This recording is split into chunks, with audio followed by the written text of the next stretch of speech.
Spain سے اسلام کے مٹ جانے کے کیا اسباب ہیں؟ اس پہ تو گھنٹہ 2 گھنٹے چاہیے بھائی، لیکن آپ نے پوچھا ہے تو مختصر سی بات یہ ہے کہ اسپین میں مسلمان اقلیتوں کی طرف سے غافل ہو گئے تھے،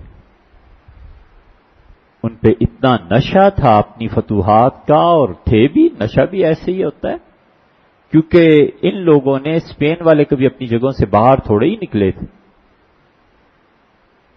اور اسپین والے غدار تھے، تو غداری میں راستے بتا دیتے تھے کہ کہاں سے جا کر کہاں پہ تم حملہ کرو تو اس شہر کو پٹا لو گے، مسلمان وہی کرتے تھے، حتیٰ کہ ایک مرتبہ ایک راستہ مل ہی نہیں رہا تھا کسی کو، تو ایک حبشی تھا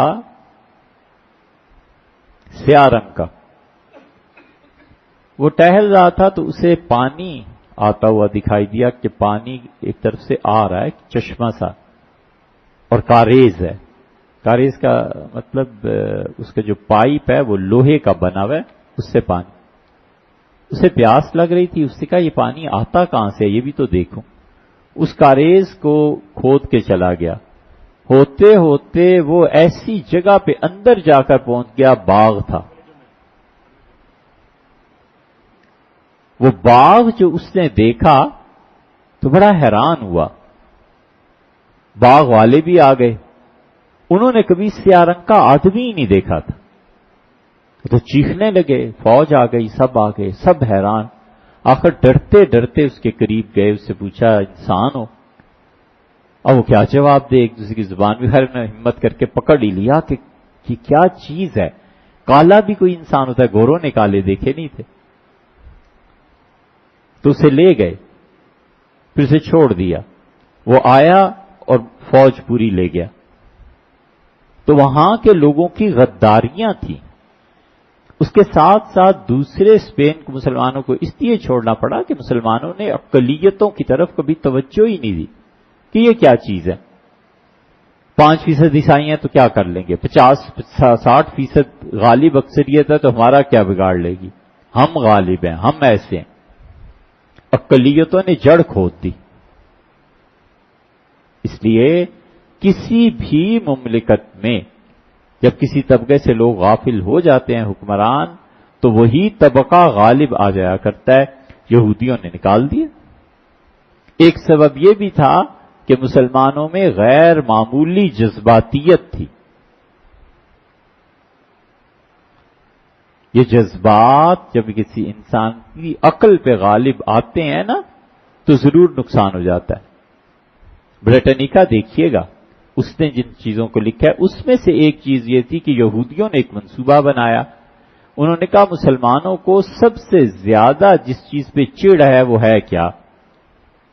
معلوم ہوا کہ حضرت رسالت پناہ صلی اللہ علیہ وسلم کی توہین پہ۔ یہودیوں نے کہا ہر ہفتے ایک آدمی کھڑا ہو قرطبہ کی مسجد میں اور توہین کرے، مسلمان پکڑیں گے، قاضی کے پاس لے جائیں گے، قاضی اسے قتل کروا دے گا، وہ جو میت اور لاش ہے وہ گرد و پیش کے ممالک میں بھیجی جائے، عیسائیوں اور یہودیوں کو بتایا جائے کہ یوں قتل عام ہو رہا ہے۔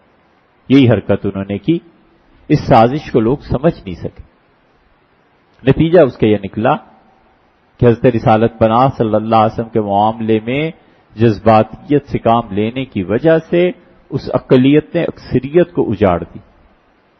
یہ بات اور یہ چیز سمجھ میں آ گئی تھی اورنگزیب رحمت اللہ علیہ کی، اور اورنگزیب جان گئے تھے کہ ہماری یہ جو اکثریت ہندوؤں کی ہے نا، اگر ہندوؤں کا کوئی علاج نہ ہوا ہندوستان ہاتھ سے نکل جائے گا، اس لیے انہوں نے حکم دے دیا تھا کہ تمام مساجد دن رات کھلی رکھی جائیں، اور ٹیوٹرز مقرر کیے کہ جو بھی غیر مسلم آ کے اسلام قبول کرنا چاہے آپ کی ڈیوٹی ہے پیسے گورنمنٹ سے لیں۔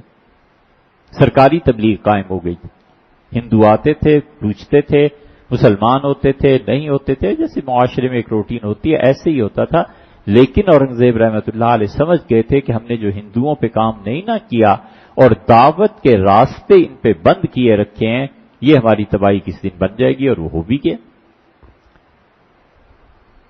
یہ جو چائنیز آ رہے ہیں نا، اللہ نہ کرے خدا وہ دن نہ دکھائے، لیکن صدی 2 صدی میں ہوگا یہی، ہم بالکل غافل بیٹھے ہوئے ہیں کہ چائنا کر کیا رہا ہے، وہ آ کیوں رہے ہیں. ہمیں اور چیزوں سے بحث نہیں ہے، باقی لوگ جانتے ہوں گے ہمیں دین سے بحث ہے. اے بھیا سوشلزم کا نظام لانا ہے پورا. آئیں گے سوشلسٹ اکانومی ہوگی اور اس میں فرد اپنی جائیداد سے محروم ہوگا. فرد کو لڑ کے اپنی جائیداد سے محروم کرانا یہ کبھی بھی شرفا کا کام نہیں، اور نہ ہی امید ہے یہ کریں گے یہ کہ جائیداد خریدیں گے. زرعی زمین ہے، کتنا سالانہ آتا ہے؟ وہ کہے گا 1 لاکھ. وہ کہیں گے لو ہم تمہیں 50 لاکھ دیتے ہیں. زراعت کی زمینیں بکیں گی. جب زمینیں بکیں گی تو عشر کا نظام ختم ہوگا، اور اس کا نظام کا اثر جا کر زمینوں کی وجہ سے پڑے گا مزارے پہ. مزارعت ختم ہو جائے گی، مزارے نہیں رہیں گے. تو ووٹ ٹوٹ گیا نا. جب ووٹ ٹوٹے گا تو حکومت بھی ٹوٹے گی. ڈیموکریسی ہر پہلے کون سی ہے یا کیا اس کی تعریف کرنی ہے؟ وہ چائنا کا سوشلزم کا نظام اس راستے سے آ جائے گا، اور جب وہ آ جائیں گے اس نظام کے تحت تو پھر کون سا دین رہے گا اور کون سی چیزیں رہے گی. اس لیے اگر اب بھی لوگ چائنا کی زبان ایک، دین کے بنیادی حقائق 2، تصوف کی ریت 3، اور اتنے گہرے عقل مند جو دین کو عقل کے ذریعے ثابت کر سکے، یہ چاروں جہات نہیں ہوں گی ہم پٹ جائیں گے. اتنے بڑے صوفی جو خانقاہوں کو رائج کریں، اللہ کا نام لیں، اللہ کی یاد دلائیں، اللہ کے ہونے کا احساس دلائیں، اور خدا کی ہستی پر اتنی محنت کریں اپنے تئیں کہ وجدان سے خدا ثابت ہو. شدید ضرورت ہے اس کی. کیا کریں؟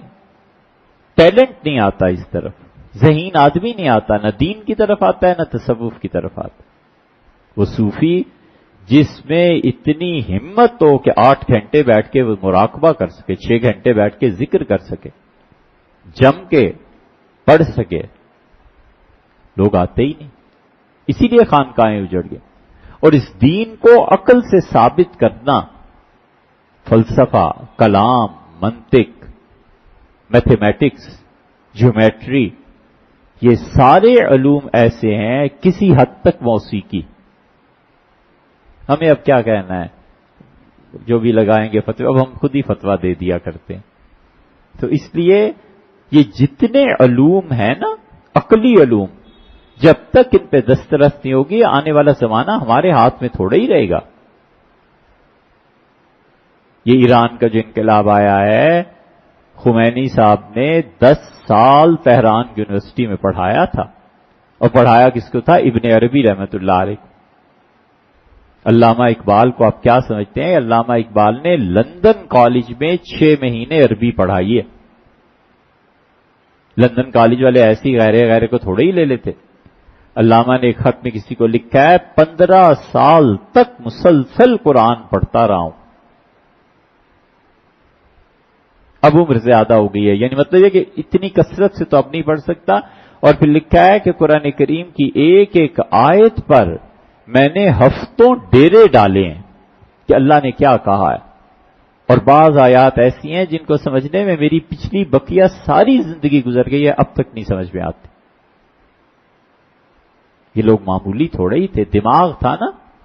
اور ایک جگہ لکھا ہے علامہ اقبال نے، یہ خط پڑھا دوں گا کسی دن، اپنی ہمشیرہ کو لکھا ہے کہ کاش میں مولوی بن جاتا. والد نے بڑا اصرار کیا تھا، اب افسوس کرتا ہوں کہ والد کی کیوں نہیں مانی. اس وقت مجھے اپنا نشہ سوار تھا تو میں جرمنی چلا گیا تھا ڈاکٹریٹ کرنے.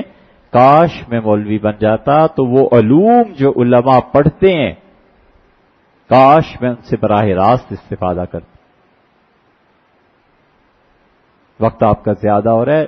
یہاں یہ تسبیح تراویح رکھی ہوئی ہے نا، یہ ذرا دیجیے. پچھلے جمعے کو نظر پڑی تھی. آپ کو ہم بتائیں علم کس حد تک انسان کی ضرورت ہے. یہ سب پڑھتے ہیں یہ تسبیح تراویح ہے نا، سارے لوگ پڑھتے ہیں نا، اسے ہی پڑھتے ہیں. دیکھو سبحان ذی العزت والعظمت والہیبت والقدرت، آسمان کی بادشاہی والا پروردگار عالم وہ پاک ہے، ذی العزت وہ عزت والا ہے، والعظمت اور بزرگی والا ہے. عظمت کیا ہوا؟ کیا ترجمہ بنا؟ بزرگی والا. یہ بالکل غلط ہے. یہ عربی جن لوگوں نے بھی پڑھی ہے نا علماء نے، اچھے متباہر، ایسے ہی نہیں مسجد کا مولوی پوچھنا، یہ جتنے پڑھتے ہیں یہ غلط پڑھتے ہیں. عزم عربی میں کہتے ہیں ہڈی کو، عزمہ، عزمہ کا مطلب ہے ایک ہڈی، ہڈی والا. توہین ہے یا نہیں؟ سبحان ذی العزت والعظمت، پاک ہے پروردگار عالم کی ذات جو عزت والا ہے اور ہڈی والا ہے. لا حول ولا قوت الا باللہ. اس میں صرف ایک تبدیلی کرنی ہے، والعظمت، وے پہ زبر ڈالنی ہے. جزم ڈال دی نا، ساکن کر دیا نا. اس کو پڑھنے کا طریقہ یہ ہے کہ سبحان ذی العزت والعظمت. عظمہ کہتے ہیں، نام ہوتا ہے نا، عظمت جسے کہتے ہیں عظمت نام ہے. وہ کرتے رہو تحقیق اس کی. والعظمت، یہ ذرا سا جزم کے اور زبر کے فرق سے کہاں سے کہاں بات پہنچ جاتی ہے. اس لیے علم یہ ضروری ہے. تو یہ جو کچھ چائنا والے آ رہے ہیں، جب ان کے بچے کھڑے ہوں گے نا اور کہیں گے خدا کدھر ہے بھئی، اس کے دلائل دیں، پھر آپ کیا کریں گے؟ تو اسپین سے نکلنے کے اسباب میں سے ایک یہ بھی تھا کہ وہاں کے لوگوں نے اگرچہ بڑے بڑے علماء تھے لیکن اپنے علم کو پھیلایا نہیں. اگر اقلیتوں تک پہنچتا جس معاشرے میں یہ 1.5 ارب کی آبادی ہے یا 2 ارب کی، جتنے بھی ہو چائنا کی، ان تک دین کا دعوت کا آپ کے پاس ہے کیا؟ قرآن پاک کا تو ترجمہ نہیں. انگریزوں سے ہمارا واسطہ 300-400 سال سے پڑا ہوا ہے. 400 سال میں مجھے ایک تفسیر لا کے آپ دکھا دیں، صرف ایک جو انگلش میں لکھی گئی ہے اور ایسی ہو جیسے آپ کی اردو میں 10 جلدوں کی تفسیر. جیسے مفتی محمد شفیع صاحب رحمۃ اللہ علیہ نے معارف القرآن لکھی 8 جلدوں میں، مولانا اسکندری صاحب رحمۃ اللہ 8 جلدوں میں، مودودی صاحب نے تفہیم القرآن لکھ دی 6 جلدوں میں، مولانا امین حسن اصلاحی 9 جلدوں میں، فلاں فلاں فلاں فلاں. انگلش کی کوئی تفسیر ہے آپ کے پاس 15 جلدوں کی، 20 جلدوں کی، 25 جلدوں؟ ہم نے کیوں نہیں سوچا کہ انگریزوں کو دعوت دینی ہے یار خدا کے دین میں؟ اسلام کو ضرورت ہے نئے خون کی، اور نیا خون مل نہیں رہا. پچھلے 300 سال سے کوئی نیا خون اس جسم میں داخل نہیں ہوا، مگر نہ جہاں اسلام کا نظام کچھ گڑبڑ ہوا ایک نئی قوم نے آ کے جوائن کر لیا تھا.